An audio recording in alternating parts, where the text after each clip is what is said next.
Hi guys, പുതിയൊരു വീഡിയോയിലേക്ക് എല്ലാവർക്കും സ്വാഗതം. ഈ 2025 പല ആൾക്കാരും ന്യൂ ഇയർ റെസൊല്യൂഷൻ സ്റ്റാർട്ട് ചെയ്തിട്ടുണ്ടാവും. അതിപ്പോൾ ഫിറ്റ്നസിൻ്റെ കാര്യത്തിലായിക്കോട്ടെ, ബിസിനസ്സിൻ്റെ കാര്യത്തിലായിക്കോട്ടെ, കരിയറിൻ്റെ കാര്യത്തിലായിക്കോട്ടെ, പല കാര്യങ്ങൾക്കും ഒരു ന്യൂ ഇയർ റെസൊല്യൂഷൻ എന്ന രീതിയിൽ പല ആൾക്കാരും ഇപ്പോൾ ഫസ്റ്റ് മന്ത് തന്നെ സ്റ്റാർട്ട് ചെയ്തിട്ടുണ്ടാവും. അപ്പോൾ ഞാനിന്നിവിടെ വന്നിരിക്കുന്നത് ന്യൂ ഇയർ റെസൊല്യൂഷനായിട്ട് ഫിറ്റ്നസ്സിലായിട്ട് അല്ലെങ്കിൽ ഫിറ്റ്നസ് ജേർണി പുതിയതായിട്ട് സ്റ്റാർട്ട് ചെയ്ത ആൾക്കാർക്ക് വേണ്ടിയാണ്.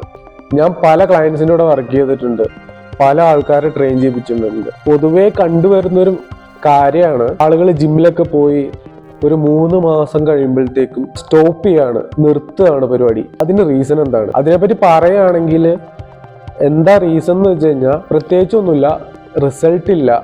അതാണ് മെയിൻ റീസൺ. ആളുകൾ ജിമ്മിൽ വന്ന് ജോയിൻ ചെയ്തു, 3 മാസം വർക്കൗട്ട് ചെയ്തു, 3 ദിവസം വർക്കൗട്ട് ചെയ്തപ്പോഴത്തേക്കും ആൾക്കാർ റിസൾട്ട് ഒന്നും കാണുന്നില്ല. ഈ ഒരു മെയിൻ കാര്യം കൊണ്ടാണ് ആൾക്കാർ 3 മാസം കഴിയുമ്പോഴത്തേക്കും ജിമ്മ് സ്റ്റോപ്പ് ചെയ്ത് പോകാനുള്ള റീസൺ.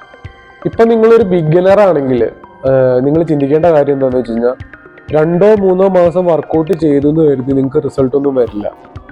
കാരണം നിങ്ങളുടെ ഗോൾ മസിൽ ബിൽഡിംഗ് ആണ്, ബോഡി ബിൽഡിംഗ് ആണ്. അങ്ങനത്തെ ഫോക്കസ് ആണെങ്കിൽ 3 മാസം കൊണ്ട് മസിൽ ബിൽഡ് ചെയ്തെടുക്കാം എന്ന് വിചാരിക്കുന്ന ഒരു തെറ്റിദ്ധാരണയാണ്. കാരണം muscle building takes time. Muscle building എന്ന് പറഞ്ഞാൽ സ്ലോ ആയിട്ടുള്ള ഒരു പ്രോസസ്സാണ്. ഇതാണ് നിങ്ങൾ മനസ്സിലാക്കേണ്ട ഒരു കാര്യം. അപ്പോൾ ഇതിൽ എന്താ ചെയ്യാനുള്ളതെന്ന് പറഞ്ഞു കഴിഞ്ഞാൽ ഒന്നുമില്ല, കൺസിസ്റ്റന്റ് ആയിട്ട് ജിമ്മിൽ പോവുക, കൺസിസ്റ്റന്റ് ആയിട്ട് വർക്കൗട്ട് ചെയ്യുക. ഇത് തന്നെയാണ് ചെയ്യാനുള്ളത്. സോ ഇപ്പോൾ ആദ്യമായിട്ടൊരു ബിഗിനർ ജിമ്മിലേക്ക് കയറുമ്പോൾ തന്നെ ഒരു ഐഡിയ ഉണ്ടാവില്ല എന്ത് വർക്കൗട്ട് ചെയ്യണം, എന്ത് ചെയ്യണം എന്നുള്ളത്. സോ ഞാനൊരു അഡ്വൈസ് തരാം, നിങ്ങൾ നല്ലൊരു ട്രെയിനറെ ആദ്യം സെലക്ട് ചെയ്യുക.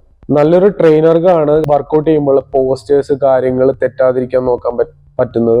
ജിമ്മിലേക്ക് ജോയിൻ ചെയ്ത് കഴിയുമ്പോൾ നിങ്ങൾക്ക് സ്ട്രെങ്ത് ഉണ്ടാവില്ല, സ്ട്രെങ്ത് ഇമ്പ്രൂവ് ചെയ്യാനുള്ള അഡ്വൈസ് ഒക്കെ നല്ലൊരു ട്രെയിനർക്ക് തരാൻ പറ്റും. പിന്നെ ഒരു അഡ്വൈസ് ആണ് നല്ലൊരു വർക്കൗട്ട് പ്ലാനും ഡയറ്റും ഫോളോ ചെയ്യുക. നിങ്ങളൊരു ബിഗിനർ ആയതുകൊണ്ട് തന്നെ ഒരു ബേസിക് ആയിട്ടുള്ള ഒരു വർക്കൗട്ട് പ്ലാൻ ക്രിയേറ്റ് ചെയ്തിട്ട് അതൊരു 8 മാസമെങ്കിലും മിനിമം ഫോളോ ചെയ്യുക. ആ ഒരു വർക്കൗട്ട് പ്ലാൻ 8 മാസമെങ്കിലും ഫോളോ ചെയ്ത് കഴിയുമ്പോൾ നല്ലൊരു സ്ട്രെങ്ത് നിങ്ങൾക്ക് ബിൽഡ് ചെയ്യാൻ പറ്റും. സെയിം വർക്കൗട്ട് പ്ലാൻ കൺസിസ്റ്റന്റ് ആയിട്ട് ചെയ്യുമ്പോൾ തന്നെ നമ്മുടെ ബോഡി ചേഞ്ച് ആയി തുടങ്ങും.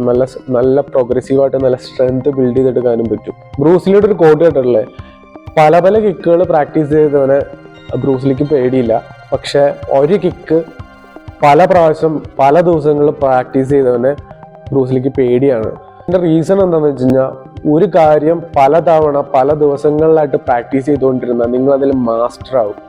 അത് തന്നെയാണ് നമ്മുടെ ബോഡി ബിൽഡിങ്ങിന്റെ കേസിലും മസിൽ ബിൽഡിങ്ങിന്റെ കേസിലും ഉള്ളത്. സോ ഞാൻ ഈ പറഞ്ഞ ടിപ്സ് നിങ്ങൾക്ക് യൂസ്ഫുൾ ആയെന്ന് വിചാരിക്കുന്നു. അപ്പോൾ അടുത്ത വീഡിയോയിൽ വീണ്ടും കാണാം. അതുവരെയ്ക്കും good bye, stay tuned and I'm signing off. Bye by.